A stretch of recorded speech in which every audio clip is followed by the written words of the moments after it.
السلام علیکم every one, میں ہوں سلمان یوسف خان، آپ میرا چینل دیکھ رہے ہیں۔ آج کا ہمارا ٹاپک ہے بیل پٹیشن۔ بیل پٹیشن کو ایکسپلین کرنے سے پہلے میں یہ بتانا چاہوں گا کہ اوفینسز کی بہت سی کلاسیفیکیشنز ہیں، جو آپ کو جس کی بیسٹ ایگزامپل آپ کو کرمنل پروسیجر کوڈ کے آخر میں شیڈول 2 میں مل جائے گی۔ یہاں پہ ایک ٹیبل بنا ہوا ہے جس میں کیٹیگرائز کیا گیا ہے کہ ڈفرینٹ اوفینسز کس کلاسیفیکیشن میں جاتے ہیں۔ بیل پٹیشن کی حد تک میں کہنا چاہوں گا کہ اوفینسز کی 2 قسم کی کلاسیفیکیشنز ہیں۔ ایک وہ اوفینسز ہیں جو بیلیبل ہیں، اور دوسرے وہ اوفینسز ہیں جو نان بیلیبل ہیں۔ بیلیبل اوفینسز وہ اوفینسز ہیں جس میں آپ کو بیل پٹیشن موو نہیں کرنی پڑتی۔ ایکیوزڈ کا رائٹ ہوتا ہے کہ اس کو بیل مل جائے جب تک کیس کا ڈیسیژن نہیں آتا۔ اس میں اگر ایکیوزڈ گرفتار ہوتا ہے اور کورٹ میں پروڈیوس کیا جاتا ہے تو جج اسی ٹائم آرڈر کر دیتا ہے کہ اس کو میں نے بیل گرانٹ کر دی اور یہ اتنی اماؤنٹ کے شورٹی بانڈ جمع کروا دی۔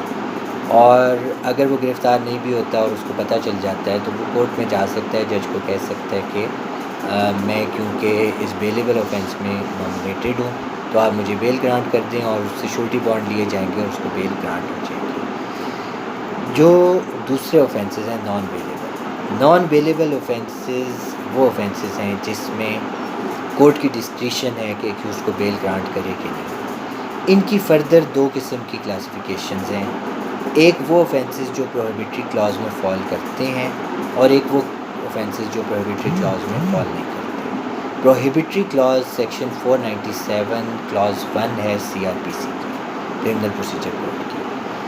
یہ کلاز یہ بات کرتی ہے کہ اگر کسی اوفینس کی سزا 10 سال سے زیادہ ہے تو اس میں ایکیوزڈ کو بیل نہ گرانٹ کی جائے، لیکن ایکسیپشنل کیسز میں گرانٹ کی جا سکتی ہے، نارمل کیسز میں اس کو بیل نہ گرانٹ کی جائے۔ اور اگر اوفینسز کی سزا 10 سال سے کم ہے تو ایکیوزڈ کو bail as a matter of right دی جائے، لیکن اس میں جج نے بیل پٹیشن ڈیسائیڈ کرتے ہوئے یہ دیکھنا ہے کہ ایکسیپشنل سرکمسٹانسز میں 10 سال سے کم سزا والے اوفینسز کی بھی بیل خارج ہو سکتی ہے۔ اور اس میں جو بہت سارے پرنسپلز آ جاتے ہیں، لیکن ایک ان شارٹ بات کروں گا کہ جج نے جب بھی بیل پٹیشن ڈیسائیڈ کرنی ہے تو اس نے judicious application of mind use کرنا ہے، اور اس نے پرائما فیشائی یہ دیکھنا ہے کہ اوفینس میڈ آؤٹ ہوا ہے کہ نہیں ہوا سیڈ ایکیوز کے کیس میں۔ اچھا، اب اس میں آگے 2 پروسیجر ہیں جو سیکشن 497 اور 498 میں دیے گئے ہیں۔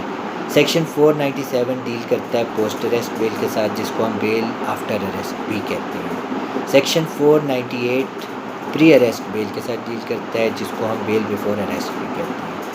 پری اریسٹ جیسے کہ نام سے ثابت ہے، اگر ایک ایکیوزڈ ایک FIR میں نامینیٹڈ ہے اور وہ گرفتار نہیں ہوا تو وہ کورٹ کو اپروچ کر سکتا ہے، اور وہاں پہ ہم سیشن کورٹ کو اپروچ کرتے ہیں، وہاں پہ پری اریسٹ بیل پٹیشن موو کی جاتی ہے، ایکیوزڈ کو انٹرم بیل کورٹ گرانٹ کر دیتی ہے وداؤٹ اریسٹنگ ہم۔ اس کے بعد ڈیٹ ہو جاتی ہے notices to the other party, اور اس کے بعد میں اس پہ آرگیومنٹس ہوتے ہیں، اور آرگیومنٹس کے بعد جج نے یہ ڈیسائیڈ کرنا ہوتا ہے کہ اس کو بیل ہم نے کنفرم کرنی ہے یا ہم نے اس کو اریسٹ کرنا ہے۔ اگر ایکیوزڈ انویسٹیگیشن کے ساتھ تعاون کرے اور اگر وہ کورٹ میں یہ اسٹیبلش کرنے میں کامیاب ہو جائے کہ پرائما فیشائی اس کی انوالومنٹ نہیں تھی اوفینس میں، تو اس کو بیل گرانٹ ہو جاتی ہے وداؤٹ گیٹنگ اریسٹڈ۔ اب دوسری قسم کے معاملہ آتا ہے جو جس میں ایکیوزڈ گرفتار ہو جاتا ہے۔ جب ایکیوزڈ گرفتار ہو جاتا ہے تو وہ بیل پٹیشن نہیں موو کر سکتا اس وقت تک جب تک وہ جوڈیشل ریمانڈ میں نہیں جاتا۔ جب بھی ایک ایکیوز گرفتار ہوتا ہے تو وہ پولیس ریمانڈ پہ پولیس کے پاس جاتا ہے، 24 گھنٹے کے بعد وہ میجسٹریٹ کے پاس پیش کرتے ہیں۔ اگر میجسٹریٹ مناسب سمجھتا ہے تو اس کا ریمانڈ فردر ایکسٹینڈ کر دیتا ہے، پولیس ریمانڈ۔ جب تک وہ پولیس ریمانڈ پہ رہے گا وہ بیل پٹیشن موو نہیں کر سکے گا، اور اگر اس کا پولیس ریمانڈ ایکسٹینڈ نہیں ہوتا اور اس کو جوڈیشل ریمانڈ پہ بھیج دیا جاتا ہے تو پھر وہ بیل پٹیشن موو کر سکتا ہے۔ اس میں بھی پروسیجر یہ ہے کہ پھر کمپلیننٹ کو نوٹس ہوں گے، وہ اپنا کونسل انگیج کرے گا، آرگیومنٹس ہوں گے۔ اس کے بعد جج اگر ریزنیبل سمجھے گا کہ اس ایکیوزڈ کو جیل سے باہر آ جانا چاہیے تو وہ اس کو بیل گرانٹ کر دیتے ہیں۔